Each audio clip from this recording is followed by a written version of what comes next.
بہت بڑے پائے کے عالم، اور مولانا عبدالرشید گنگوئی بڑے پائے کے علامہ تھے، جس طرح ہمارے علاقے میں حضرت مولانا محب الحق علامہ ہیں۔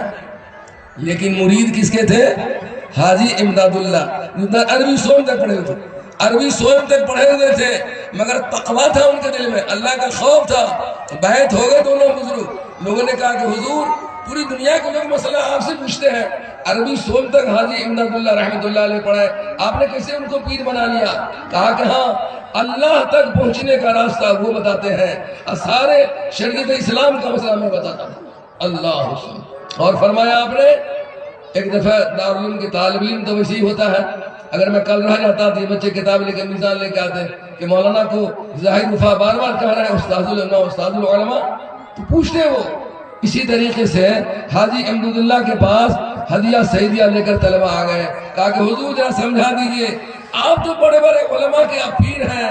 سامنے کتاب آئی تو وہ عربی چہارم کی کتاب تھی، انہوں نے پڑھا ہی نہیں تھا، کتاب کو دیکھنے لگے، ادھر دیکھیں بات ختم کریں۔ حضرت نے کتاب کو سامنے رکھا، کہا کھولو کتاب، طلبہ بیٹھ گئے اور آپ نے اپنا چہرہ اپنی توجہ ڈائریکٹ رسول اللہ صلی اللہ علیہ وسلم کے گنبد خضرا کی طرف کر دیا، جن کا درود روزانہ پہنچتا تھا، اور وہ درود کا نذرانہ قبول ہوتا تھا، اور اللہ نے بافید عالم بنایا تھا۔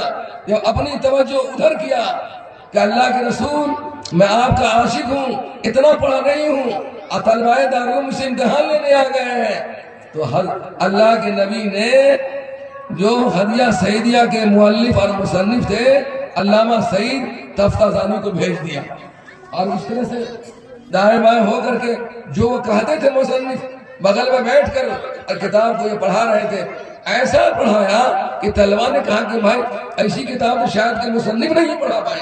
چلے گئے، شام میں کچھ طالب علموں نے پوچھا کہ حضرت آپ ناک پر کپڑا رکھیں گے؟ اب پڑھا رہے تھے، دائیں بائیں پہلے دیکھ لیتے تھے پھر پڑھاتے تھے، یہ کیا تھا بات سمجھ نہیں آئی؟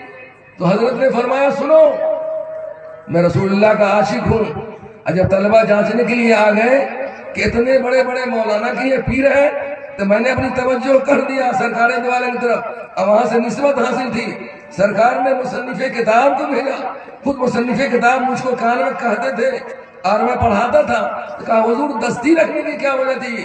کہا کہ علامہ تو بہت بڑے علامہ تھے، لیکن اہل تشیع تھے، یہ مسلک شیعہ پر عمل کرنے والے تھے، اس لیے معذب فی القبر تھے، معذب فی القبر تھے، اور وہیں سے اسی حالت میں ان کی روح بھیجی گئی تھی، ان کی روح سے جب بدبو آتی تھی تو میں اپنے ناک پر کپڑا رکھیں گا۔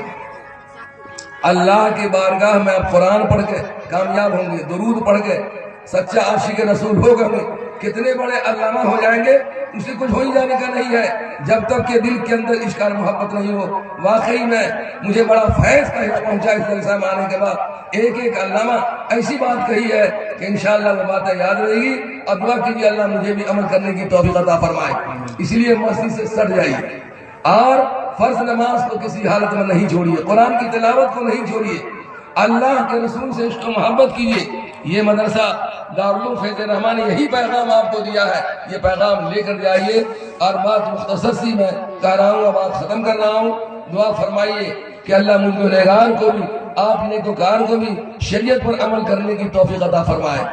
اتنا عمل کرنا ہے، اتنا عمل کرنا ہے کہ مرتے دم کلمہ طیبہ نصیب ہو جائے اور قبر میں روشنی ہو جائے، اللہ جنت الفردوس کا فیصلہ عطا فرمائے۔